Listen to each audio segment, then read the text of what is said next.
Hello friends, welcome to our channel. आज आम बनैबा पाଳ छतु बेसर तरकारी।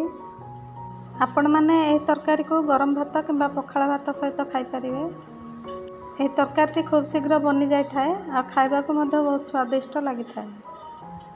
आपण मैंने वीडियोटी को पूरा पूरी देखंतु, भल लगिले लाइक करंतु, शेयर करंतु, चैनल टी को सब्सक्राइब करंतु।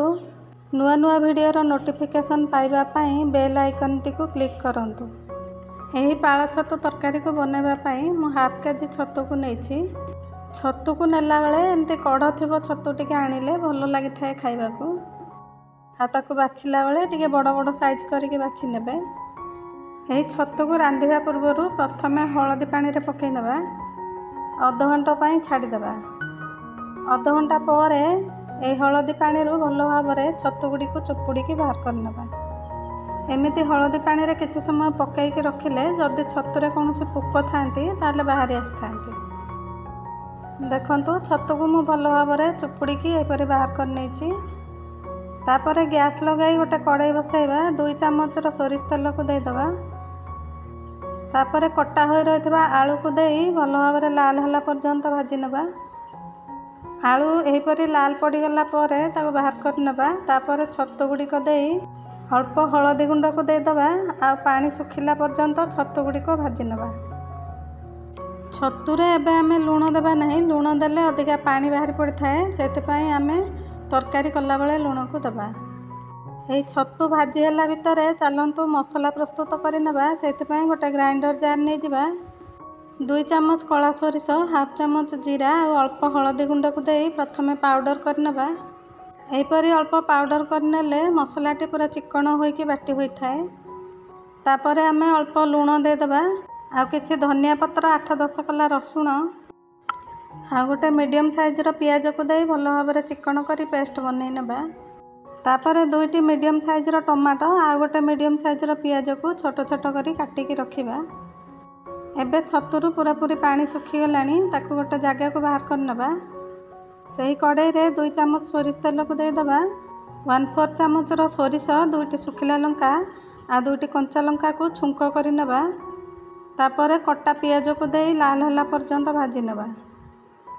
पियाज टिके लाल पड़ी गला परे कटा होई रहितबा टमाटो को दे दबा। टमाटो अल्प नरम होई गला परे गैस रो फ्लेम को मीडियम रे रखिबा। स्वाद अनुसार लूण को दे दबा। हाफ चामच हळदी गुंड दे दबा।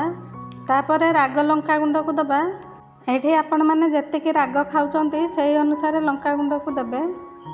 तापरे आमे 1 मिनिट पाई कवर कर दबा। 1 मिनिट पर कवर बाहर करिबा, अल्प समय भाजी नबा। तापरे पटा होई रहितबा मसला को दे दबा। मसला को अल्प समय भाजी नबा। तापरे से ग्राइंडर कप को धोईकी अल्प पानी दे दबा। तापरे गैस रो फ्लेम को मीडियम रे रखिबा। 2 मिनिट पाई कवर कर दबा। 2 मिनिट पर कवर बाहर करिबा। देखंतु मसला अल्प सिझी जायछि। एबे आमे भजा होई रहितबा आलू को दे दबा। तापरे भजा होई रहितबा छतु को दे दबा। मसला सहित भल भाव छतु आ आलू को मिसई नबा।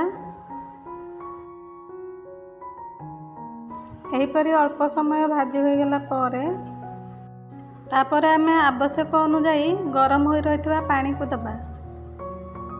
एठी आपण माने छतुर ग्रेवी जत्तिकी पतला रखिया को चाहउचंती सेही अनुसार पानी को देबे। तापरे आमे 5 मिनिट पाई कवर कर दबा। मझिरे मझिरे कवर बाहर करी घांटी नेउथबा। तापरे देखंतु हमर छतु तरकारी पूरा पूरी प्रस्तुत हो जाइछि। तापरे आमे बास्ना पाई किछि धनिया पत्र को दे दबा।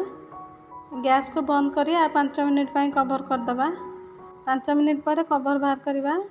तापरे गोटे प्लेट नहीं छतु तरकारी को सर्व कर नेबा। देखंतु ए छतु तरकारी देखिबा केते सुंदर देखा जाउछि, खाइबा को मध्ये बहुत स्वादिष्ट लागि थाए। याकू आपण माने पखाल भात सहित और गरम भात सहित खाइ परिबे। वीडियोटी जदि भल लागि थाए लाइक और सब्सक्राइब करबा को भूलिबेनी। Thank you for watching.